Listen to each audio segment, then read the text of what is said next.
Good evening, dear Inspector, lovely evening, my dear.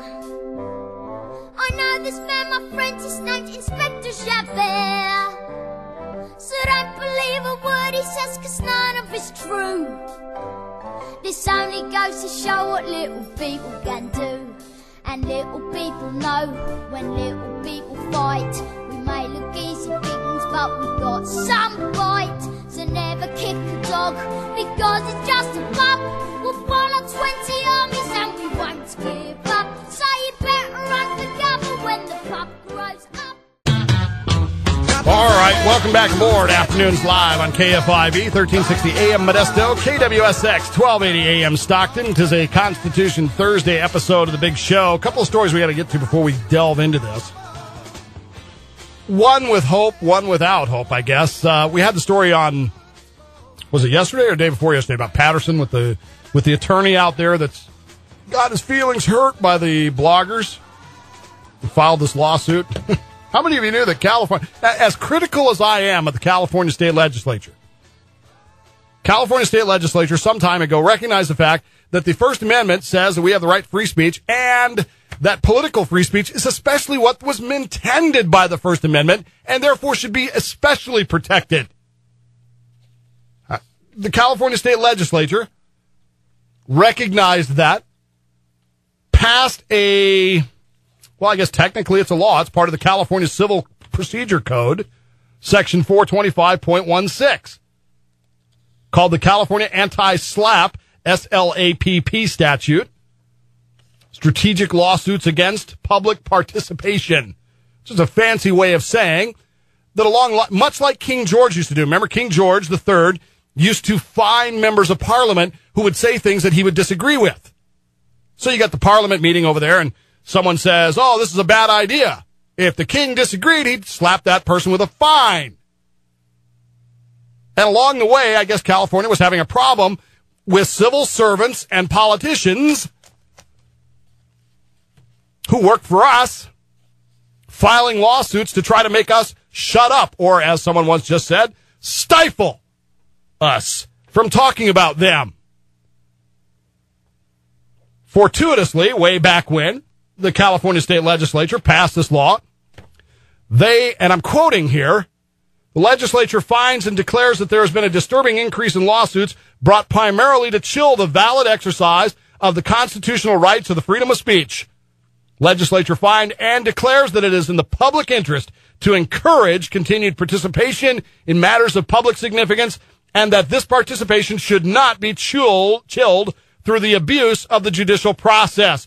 To this end, this is verbatim from the law here, to this end, this section shall be construed broadly.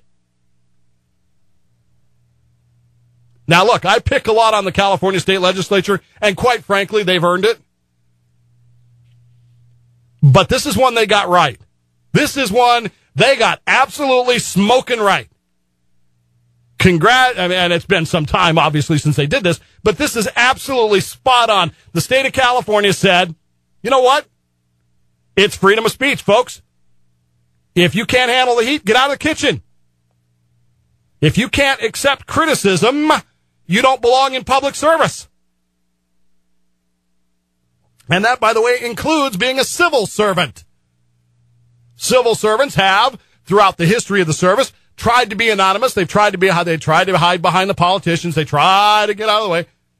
No, you're part of this.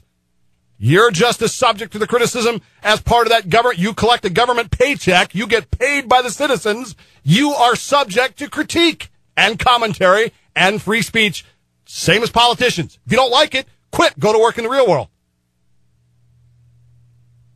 But now we've got this city attorney down here in Patterson who threw a hissy fit because he was called a joke, and it was intimated that he was in the pocket of developers. Like we don't hear that every day about politicians here in Modesto. I mean, come on, folks. If that's going to hurt your feelings, you don't belong in a courtroom. You don't belong in a city office, folks. Across the board. And we, the legislature, want to make sure that the courts understand that we expect this to be interpreted broadly. I imagine when they passed that law, there was no such thing as a internet chat room. But someone compared the internet chat rooms of today to the pamphleteers of Thomas Paine's day. Common sense. It's the mass communication method that we use today. And I just love that imagery. I really do. And so here my First Amendment rights in the state of California are protected. I can have an opinion, and I can state my opinion.